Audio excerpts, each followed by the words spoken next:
Demos paso al inicio de la conferencia Derechos Humanos y Compliance, a cargo del doctor Miguel Alejandro López Olvera, de quien me permitiré leer una síntesis curricular.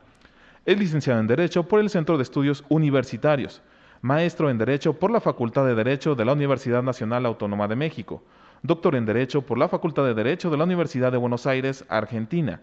Es investigador titular definitivo de tiempo completo en el Instituto de Investigaciones Jurídicas de la UNAM e investigador nacional del CONACYT.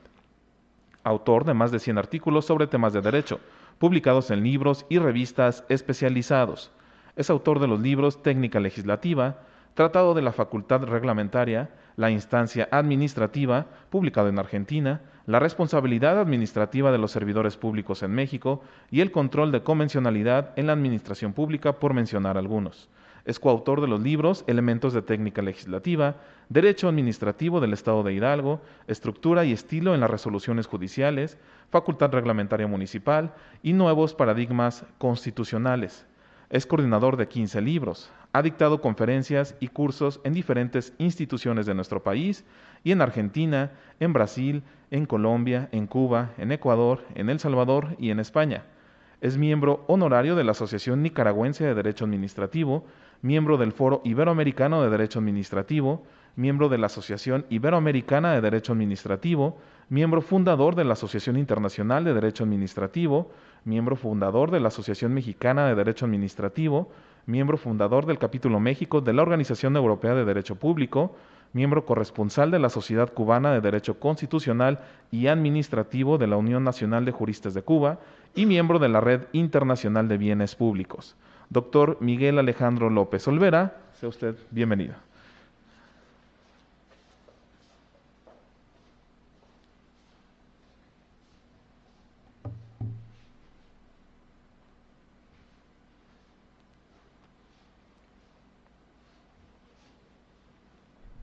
Muy buenos días, queridas amigas, queridos amigos del Tribunal de Justicia Administrativa del Estado de Guanajuato. Es un honor estar en este ciclo de conferencias, pero sobre todo estar compartiendo este importante evento académico de manera presencial y tener el gusto de encontrarnos y de podernos estrechar la mano. Muchísimas gracias y también felicito a los organizadores de este evento. Agradecer desde luego al magistrado presidente de este tribunal, al licenciado Eliberio García Monzón, a los magistrados Gerardo Arroyo Figueroa, muchísimas gracias, a la magistrada Antonia Guillermina Valdomino Guzmán, al magistrado José Cuauhtémoc Chávez Muñoz y desde luego al magistrado Arturo Lara Martínez, y también aprovecho para saludar y expresar mi agradecimiento a mi amigo y colega, el doctor Daniel Márquez Gómez, por invitarme a participar, y también decirles que es un honor participar con mis queridas colegas y amigas, la doctora Adelina Quintero Sánchez y la doctora Pastora Melgar Manzanilla. Bueno, pues dicho lo anterior, vamos a iniciar con el tema que nos ocupa el día de hoy y que son los derechos humanos y el compliance o política de integridad que deben de incorporar las organizaciones, las personas jurídicas o morales que tienen interés en poder participar con contratos con la administración pública, con las administraciones públicas. El compliance, como bien lo ha referido el magistrado Eliberio García, es una figura que nace en los Estados Unidos de incorporar una serie de buenas prácticas, prácticas éticas y una serie de documentos normativos para hacer más eficientes a las empresas y para evitar problemas principalmente de corrupción.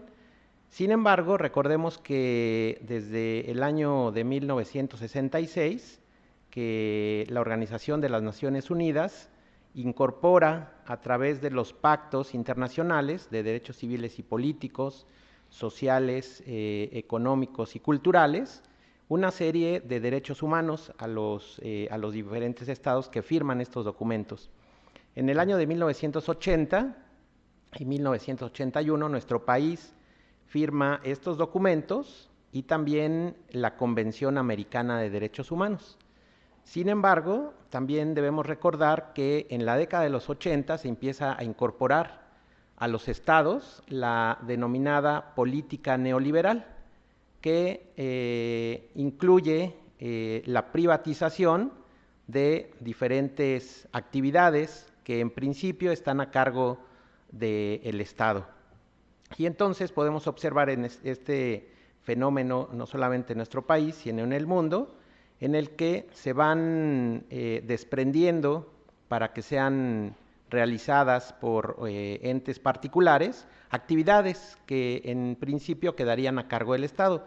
Y aquí es muy importante destacar esta distinción que hace el querido doctor Jorge Fernández Ruiz, administrativista reconocido en nuestro país, entre función pública y servicio público. Él nos explica cómo las funciones públicas, que en principio las tradicionales serían la legislativa, la ejecutiva y la jurisdiccional, quedan a cargo del Estado. No pueden ser susceptibles de desarrollarse por un ente privado.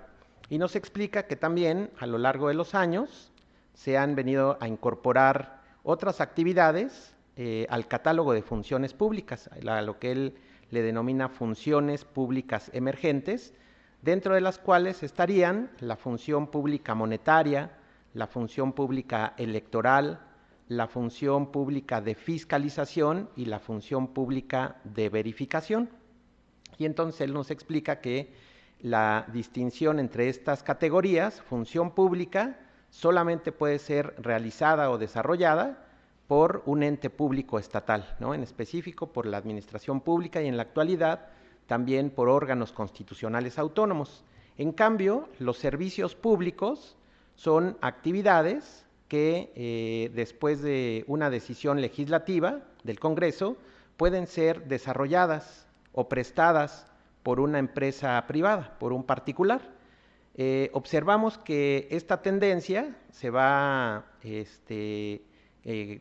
distorsionando, por decirlo de alguna manera, se va distorsionando porque podemos observar cómo en las leyes actuales, en las leyes administrativas, sí tenemos ejemplos de privatización de algunas funciones a las empresas o a particulares, ¿no? Personas físicas o personas morales. Un ejemplo de ello sería por los centros de verificación automotor, de verificación automovilística, que se entrega a particulares y entonces los particulares son los que realizan esta verificación de la emisión de gases contaminantes. También en las leyes de Pemex y de la Comisión Federal de Electricidad podemos observar cómo particulares pueden realizar verificaciones, funciones que en principio quedarían a cargo del Estado y no solamente los servicios públicos. Entonces ahí vemos una primera cuestión muy importante que se tiene que analizar y se tiene que modificar en las leyes, porque esto sería pues violatorio del principio de la división de poderes y de principios constitucionales de estas categorías. Bueno, entonces también observamos que en las organizaciones particulares se han incorporado las facultades regulatorias. En un principio, ¿sí?, tradicionalmente el presidente de la República era quien reglamentaba, quien regulaba las leyes expedidas por el Congreso de la Unión. Sin embargo, también en la década de los 80 podemos ver que nuestra Constitución se viene modificando. En 1983 se modifica el artículo 115 constitucional y se le otorgan facultades reglamentarias a los municipios. Tradicionalmente también los gobernadores de los estados tienen facultades para reglamentar las leyes y posteriormente con la reforma de 1994 al Poder Judicial Federal también se les otorga facultades regulatorias a el Consejo de la Judicatura, a la Suprema Corte de Justicia de la Nación y también a la Cámara de Senadores y a la Cámara de Diputados. Con esta tendencia diferentes leyes, entre ellas, por mencionar algunas, la Ley General de Educación, la Ley General de Salud, que también se consideran como servicios públicos a la salud y a la educación, también les otorgan la posibilidad a los particulares de prestar estos servicios, servicios públicos de salud y servicios públicos de educación. Y dentro de estas facultades, pues tienen entre sus estatutos y dentro de la misma ley de educación y de salud la posibilidad y la prerrogativa de expedir sus propias regulaciones. Ahí hay un foco de análisis, un foco rojo muy importante, porque si revisamos los miles de reglamentos o las miles de regulaciones que emiten estas instituciones privadas de salud y de educación, ahí podemos ver algunas violaciones a derechos humanos. Y después viene la reforma en materia de anticorrupción. Se expide la Ley General de Responsabilidades Administrativas y en el artículo 25 se establece la obligación de incorporar la denominada política de integridad o también conocida como compliance.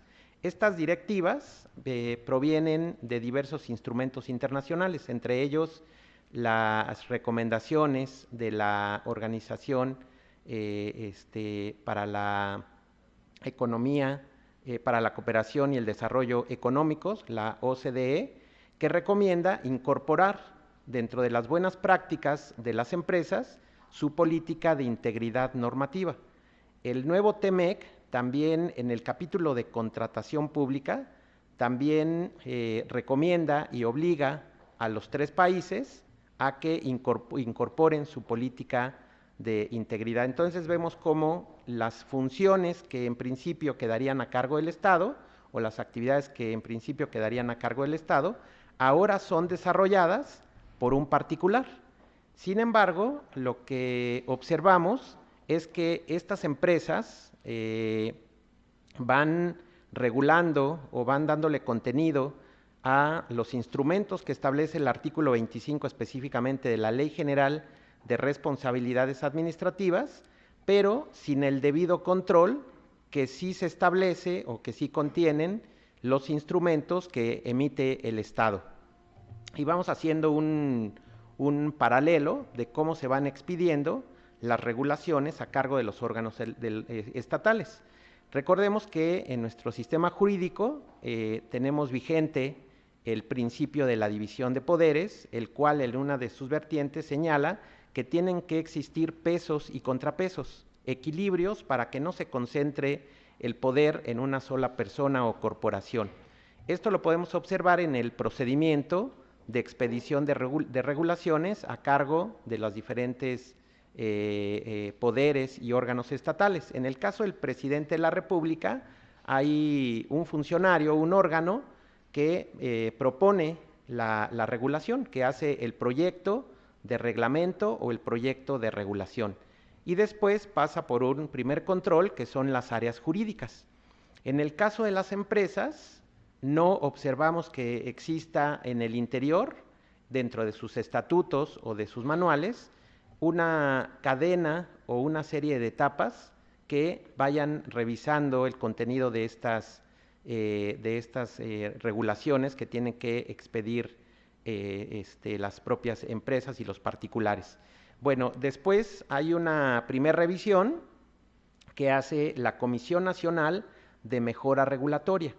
En el caso de las entidades federativas de los estados, también se han expedido leyes de mejora regulatoria. Entonces, la primera pregunta que surge es, ¿las empresas también tendrían que cumplir con esta obligación de enviar sus regulaciones para cumplir con su política de integridad a las comisiones de mejora regulatoria? Yo creo que sí, porque lo que estamos observando dentro de estas políticas internas empresariales es que no hay una debida revisión y hay violaciones a los derechos humanos. Se establece dentro de estas políticas la posibilidad de sancionar a los empleados por violación a las prácticas que se establecen en esas regulaciones. Y entonces ahí nos preguntamos, ¿quién revisa? ¿Quién hace la revisión? ¿Y bajo qué perspectivas de las regulaciones que van expidiendo las propias empresas? Bueno, entonces sigue el procedimiento regulatorio, regresa a la respectiva Secretaría de Estado para incorporar las observaciones que se hicieron por parte de la Comisión Nacional de Mejora Regulatoria y posteriormente pasa a la Consejería Jurídica del Ejecutivo. Sin embargo, como les vuelvo a comentar, dentro de las empresas no se ha diseñado, y yo creo que el instrumento adecuado, ¿no?, tratándose de empresas que quieren participar en contrataciones públicas, yo creo que se tendría que establecer un área o un órgano dentro de las administraciones públicas encargada de la vigilancia, de la expedición de las regulaciones por parte de las empresas. Desde que se termina la Revolución Francesa y se expiden las primeras constituciones, la de 1893 y la de 1897, entonces ahí ya encontramos algunos parámetros de control de las administraciones públicas.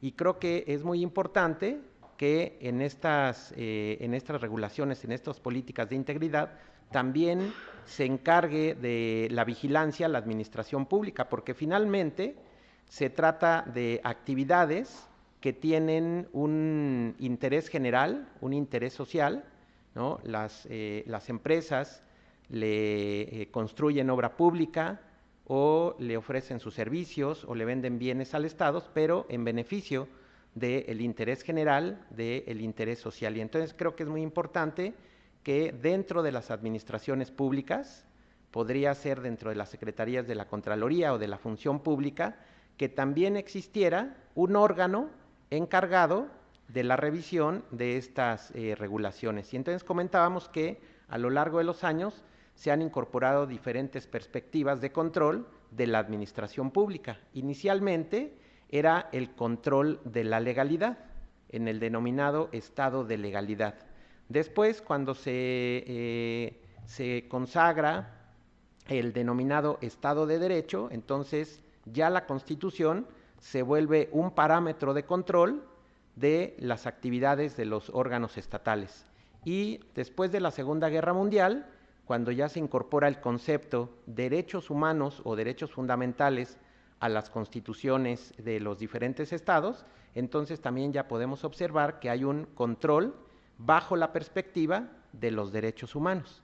Entonces creo que es muy importante que dentro de las regulaciones de estas políticas de integridad, específicamente en la Ley General de Responsabilidades Administrativas y en las leyes estatales, se desarrolle de una mejor manera, de una manera más puntual, cuáles serían los órganos encargados de la revisión de estas regulaciones. Hay manuales de organización, manuales de procedimientos, sistemas de denuncia, códigos de conducta, también hay regulaciones disciplinarias, es decir, sancionatorias para los empleados de estas organizaciones. Entonces creo que tendríamos que incorporar de manera expresa en el capítulo de la política de integridad en estas leyes, cuál es la perspectiva bajo la cual van a controlar sus regulaciones. En primer lugar, pues tiene que haber una regulación más amplia de estas regulaciones en la ley. Y luego también se tendría que señalar que es muy importante que estas regulaciones tengan una perspectiva de derechos humanos.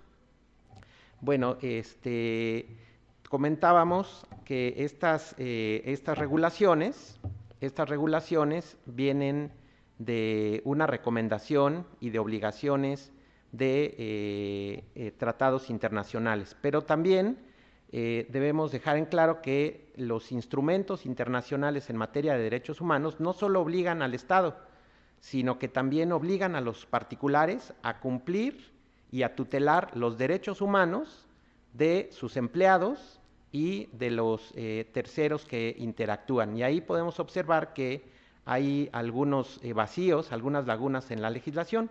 Hace algunos meses que salieron algunas noticias interesantes sobre las empresas que tienen contratos con el Estado. Y mencionaban que estas empresas no tienen inscritos a sus trabajadores, a sus empleados, en los mecanismos de seguridad social, ¿no? Ante las instituciones o instancias de seguridad social, y tampoco los tienen dados de alta con los sueldos que efectivamente perciben, sino con el sueldo mínimo.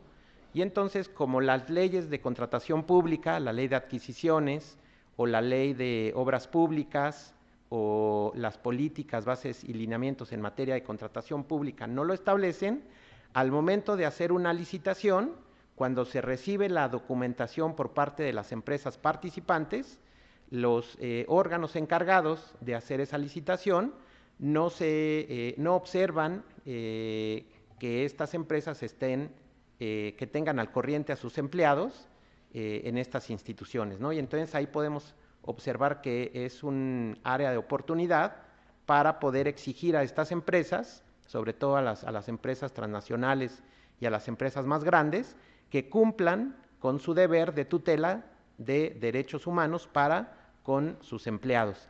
También en algunas directivas de la Unión Europea y también en la propia ley, en las propias leyes de adquisiciones y de obras públicas, ya se establece la obligación del cuidado o del respeto al derecho al medio ambiente. Pero es muy incipiente la regulación que tenemos en nuestro país. Entonces también es muy importante que se refuerce el capítulo respectivo de derecho al medio ambiente. Bueno, también en la parte procedimental podemos observar que hay violaciones a los derechos humanos. Estuve revisando algunas de las páginas de algunas empresas de las más grandes que tienen concesiones de parte del Estado y que contratan con el Estado, y podemos observar que formalmente cumplen con su política de integridad. Tienen sus manuales de organización, tienen sus códigos de ética y también tienen sus códigos de conducta. Sin embargo, la propia Ley General de Responsabilidades Administrativas establece que tiene que haber sistemas de denuncia y tiene que haber sistemas de procedimientos disciplinarios, es decir, para poder imponer sanciones a los trabajadores, a los empleados que violentaron esa política de integridad. Y dentro de las normas que regulan esta política de integridad, podemos observar que no existen procedimientos, es decir, no se respeta el debido proceso y tampoco el derecho a la defensa por parte de los empleados que pudieran ser sujetos de una investigación o de un procedimiento de responsabilidades administrativas. Creo que esta parte es muy interesante, es muy importante, y aquí cabría otra pregunta. ¿Los tribunales de justicia administrativa serían competentes, bajo esta perspectiva de respeto a los derechos humanos, de revisar las sanciones que se imponen a los empleados de estas empresas por violentar la política de integridad? Porque podemos observar dentro de estas regulaciones que se establecen sanciones iguales o similares a las que establece la Ley General de Responsabilidades Administrativas, es decir, se impone la suspensión del empleado, se puede imponer también la amonestación pública o privada, se puede imponer también el despido, ¿no?, que sería la inhabilitación por parte del empleado. Entonces podemos observar que hay una serie de cuestiones muy importantes, ¿no? ¿Cuál sería el tribunal competente para revisar sobre estas sanciones? ¿El tribunal laboral o el tribunal administrativo? Algunas experiencias que nos han estado compartiendo desde la academia, desde algunos cursos, es que los empleados que son sancionados bajo estas normas van a impugnar esas sanciones a los tribunales laborales. Y entonces, como esas sanciones y esos procedimientos no están establecidos en la ley laboral, estarían violentando pues los principios de reserva de ley los principios de tipicidad y los principios de taxatividad, ¿no? Entonces, podemos ver una tendencia de incorporación del derecho penal, del derecho administrativo sancionador y del derecho disciplinario a las personas jurídicas y personas morales. Por eso creo que es importante que se revise la Ley General de Responsabilidades Administrativas, que se incorpore un capítulo mucho más amplio de política de integridad o compliance para que estas empresas también tengan la seguridad jurídica de que un órgano estatal va a estar vigilando sus actuaciones y va a estar vigilando que sus regulaciones sean acordes con la ley general, con los principios constitucionales y sobre todo con el respeto a los derechos humanos. La propia Ley General de Responsabilidades Administrativas habla de procedimientos disciplinarios a los empleados de la organización y este mismo lenguaje, estos mismos conceptos, pues se han trasladado a los manuales de procedimientos y a la política de integridad, a los códigos de ética, a los códigos de conducta. Y entonces creo que es importante que se revisen los tipos administrativos o los tipos laborales que se están incorporando en estas políticas. Hay algunas disposiciones que, por ejemplo, señalan que los empleados de la organización serán sancionados en los mismos términos y con la misma severidad por las faltas que han cometido al interior de la organización, ¿no? Es decir, que muestran un desarrollo o un tipo, ¿no?, de más o menos lo que se establecía en el Código de Hammurabi, de ojo por ojo, diente por diente, ¿no? Si tú cometes este tipo de falta en la organización, con esa misma severidad se te va a castigar. Y entonces no observamos que exista el derecho a que los empleados cuenten con un abogado que los pueda representar o patrocinar. Tampoco se establece de manera clara y de manera completa los estándares probatorios dentro de esos procedimientos llamados, ¿no?, y lo pongo entre comillas, disciplinarios, porque en realidad son procedimientos laborales que se llevan a cabo dentro de las organizaciones. Después también hay un problema muy importante sobre los tipos de regulaciones que tienen que incorporar estas organizaciones a su política de integridad. Se habla de manuales de organización, se habla de códigos de conducta, se habla de códigos de ética, se habla de sistemas de denuncias, se habla de sistemas de procedimientos disciplinarios y entonces aquí podemos observar que cada organización empresarial está interpretando de manera diferente los tipos de regulaciones que se tienen que incorporar a esa organización. Y aquí también podemos observar cómo hay un impacto en la supremacía, en los principios de supremacía constitucional y en la jerarquía normativa. Porque en principio, al interior de las organizaciones, no se puede observar que exista un órgano encargado de la revisión de esas regulaciones. Es decir, no hay un gobierno regulatorio dentro de las empresas. Y creo que es muy importante establecer una especie de jerarquía normativa al interior de esas organizaciones. ¿Cuál es, digamos, la norma, la que podría ser la norma fundante? Serían los estatutos que se establecen en el acta constitutiva de la empresa. Y en la propia acta constitutiva y en los estatutos se tendrían que señalar cuáles son las normativas o las regulaciones que van a ser las encargadas de regular los diferentes aspectos de la vida que tiene esta persona jurídica o persona moral. Y entonces podemos observar que todas las regulaciones provienen de diferentes órganos de la empresa. Algunos del Consejo de Administración, algunas regulaciones vienen de la Dirección General, algunas regulaciones las emiten las diferentes áreas encargadas de los servicios de personal o de las direcciones de personal, y entonces ahí podemos observar cómo no hay una coordinación entre estas regulaciones y tampoco una debida jerarquización acorde con lo que establece la Constitución, con lo que establece la Ley General y con lo que establecen las directivas en materia de derechos humanos.